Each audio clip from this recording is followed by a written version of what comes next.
there, beautiful souls, and welcome to Pain to Power. I'm your host, Jill Ripley.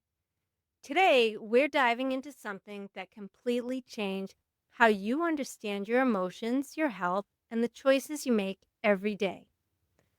The fact that you don't just have a brain in your head, you also have neural networks in your heart and in your gut, and they are constantly shaping how you feel, what you crave, and how you experience the world.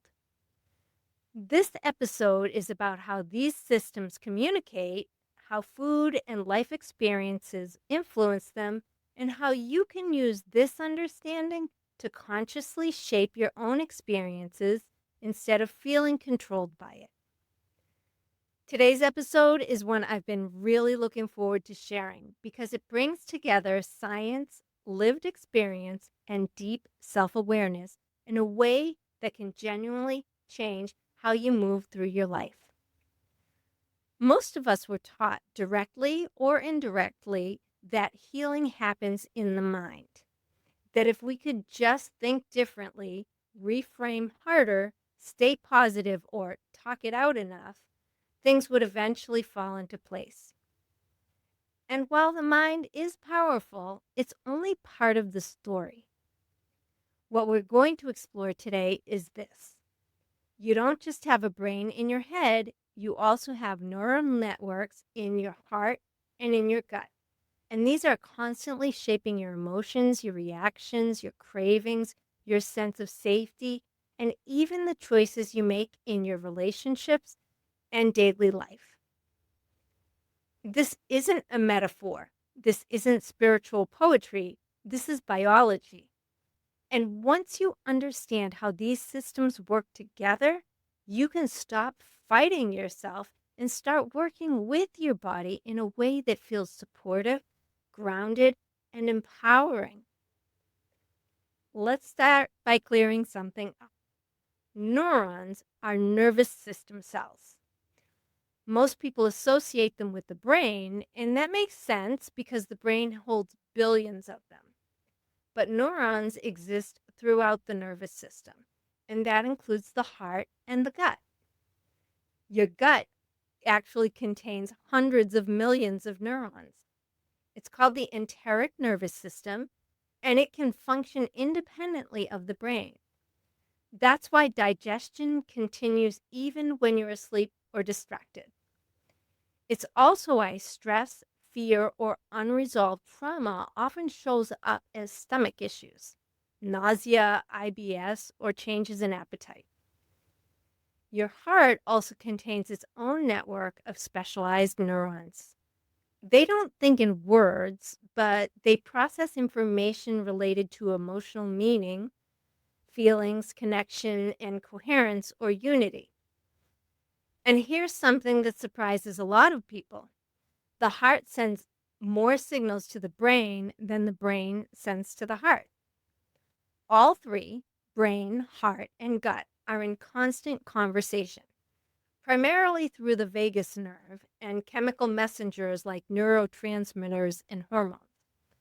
So when people say things like, I had a gut feeling, or my heart wasn't in it, or I knew in my bones, they're not being dramatic. They're describing real physiological communication. Now, here's where this becomes deeply relevant to healing. Each of these systems has its own role to play. The brain is about logic, planning, memory, and interpretation. The heart is about emotional meaning, connection, empathy, and resonance. And the gut is about instinct, safety, survival, and trust. When you've lived through trauma, chronic stress, neglect, or emotional wounds, these systems don't shut down, they adapt. And adaptation is not the same thing as dysfunction. A hypervigilant gut isn't broken, it's learned to scan for danger. A guarded heart isn't cold, it's learned to protect itself. An overthinking brain isn't weak, it learned to anticipate and control. The problem arises when those survival adaptations keep running long after the danger has passed. This is why so many people feel stuck. They intellectually understand that they're safe now, but their body hasn't caught up. And you cannot logic your way out of a nervous system that learned through experience. This is also why forcing positive thinking often backfires. When the brain tells you everything is fine, but the gut feels tight and the heart feels heavy, your system experiences conflict, not reassurance. Healing happens when the conversation between these three centers becomes aligned again. Let's talk about how daily life impacts that conversation. What you eat is not just fuel, it's information. Have you ever had a moment when anxiety seemed to come out of nowhere? Unexplained brain fog, irritability, low mood, or cravings that just don't make sense? Often, what feels like a mental or emotional issue is actually a physiological signal coming from the gut. When the gut is inflamed, imbalanced, or overwhelmed, it communicates that distress to the brain through the nervous system and chemical messengers. The brain then tries to make meaning of the signal, often interpreting it as worry, unease, or a sense that something's wrong, even when nothing obvious is happening in your external world. This is why so many people try to think their way out of anxiety and end up feeling frustrated. The message didn't originate in the mind, so the solution doesn't live there either.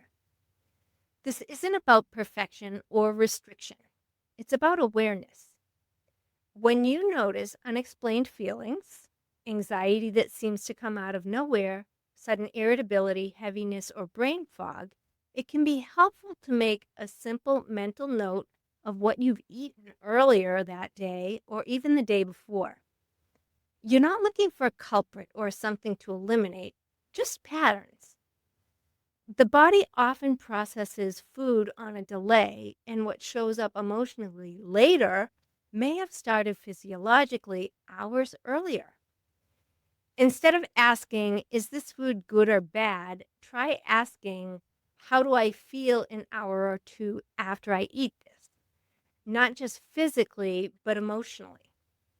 Do you feel calm or wired? Heavy or anxious? Energized or grounded? Your body gives feedback constantly. Most of us were just never taught to listen. Another thing to keep in mind is that experiences matter just as much as food. The nervous system is shaped by repetition. If you grew up in an environment where you had to stay alert, manage other people's emotions, or suppress your own needs, your gut likely learned that safety requires vigilance. If love felt conditional, your heart may associate closeness with risk. If you were rewarded for achievement but not authenticity, your brain may equate worth with productivity. These patterns don't live only in memory, they live in physiology, in your body. And here's the empowering part: physiology can change. Neuroplasticity means the nervous system can rewire, but it does so through experience, not explanation. Safety must be felt, not just understood. This is where intentional practices come in. One of the simplest and most effective tools is regulating the breath through the heart. When you slow your breathing and lengthen your exhale, you send a signal to the vagus nerve that you're not in danger. When you place your attention on the heart and bring to mind something or someone you appreciate, even briefly, the heart rhythm becomes more coherent. That coherence sends a calming signal to the brain and the gut. This isn't visualization fluff, it's measurable physiology. Something I've started doing myself in meditation is focusing my in-breath into my heart space, imagining a bright emerald green love energy. On the exhale, I send that love to my brain and to my gut. Then I imagine my brain and gut sending love back into my heart and out into the world. This is a powerful meditation because it nourishes your entire system and allows coherence to ripple outward. Another powerful practice is what I call a 3-center check-in. When you're facing a decision, pause and ask 3 questions. What does my mind think? What does my heart feel? What does my gut sense about safety or alignment? You're not looking for perfection or certainty, you're looking for patterns. If your brain says yes, but your gut is tight and your heart feels heavy, that's information. If your heart is excited and your gut is settled, but your brain is spiraling in fear, that's also information.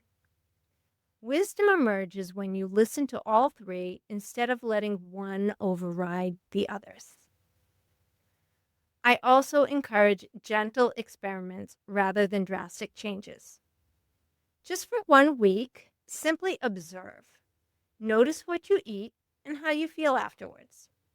Notice how your body responds to certain people or environments. Notice where tension shows up when you suppress emotion. Notice what helps you feel grounded again.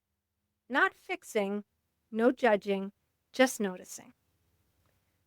It can also help to write these things down. That way you can actually see the patterns on paper. I know for myself that if I don't write it down, I won't remember what I ate, what I felt, or what the circumstances were at the time. Awareness is the gateway to choice. And finally, let's talk about self-talk. When anxiety, cravings, or emotional waves arise, instead of asking, "What's wrong with me?" try asking, "Which part of me feels unsafe right now?" Is it the gut needing reassurance? Is it the heart needing compassion? Or the brain needing clarity or rest? Respond accordingly. Sometimes healing looks like healthy nourishment. Sometimes it looks like boundaries. Sometimes it looks like stillness. Your body is not the enemy. It's a conscious witness to all of your experiences. It's been trying to keep you alive, loved, and intact with the tools it had available your whole life. The shift happens when you stop demanding that it behave differently and start listening to what it's been communicating all along. You're not broken. You're becoming aligned, unified, whole. As we close today, I invite you to take a quiet moment and ask your body one simple question. What have you been trying to tell me that I haven't yet learned how to hear? You don't need an immediate answer. Trust that listening itself is part of the healing. Thank you for being here, for being curious, and for being willing to explore healing beyond the mind alone. If this episode resonated, take what serves you, leave what doesn't, and know that your body is always on your side. Until next time, be gentle with yourself, and remember, healing isn't about fixing who you are, it's about coming home to yourself.